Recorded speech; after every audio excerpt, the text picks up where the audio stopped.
എപ്പോഴാണ് നിങ്ങളുടെ കുട്ടികളുടെ ഐ ടെസ്റ്റ് ആദ്യമായി ചെയ്യേണ്ടത്?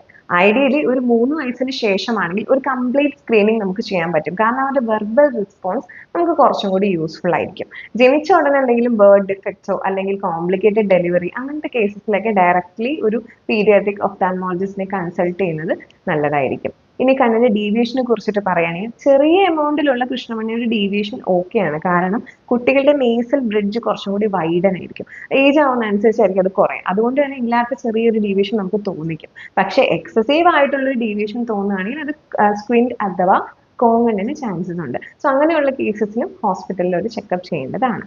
ഇനി ആസ് എ പാരന്റ് നിങ്ങൾക്ക് ശ്രദ്ധിക്കാൻ കഴിയുന്നത് ഒരു 3 മന്ത്സിന് ശേഷം കുട്ടികൾ ഡയറക്റ്റ് ഫേസ് കോണ്ടാക്ട് തരുന്നില്ല, അല്ലെങ്കിൽ നിങ്ങളുടെ കൊടുക്കുന്ന ടോയ്സ് ഒന്നും ഫിക്സേറ്റ് ചെയ്യുന്നില്ല എന്നുള്ള കേസസിലും ഒരു ചെക്കപ്പ് ചെയ്യുന്നത് നല്ലതായിരിക്കും. ഇനി സ്കൂൾ ഗോയിങ് കിഡ്സിനെ കുറിച്ച് പറയുകയാണെങ്കിൽ എക്സസീവ് ആയിട്ട് ഐ റബ്ബ് ചെയ്യുക, ഫ്രീക്വന്റ് അല്ലെങ്കിൽ അമിതമായിട്ട് ബ്ലിങ്ക്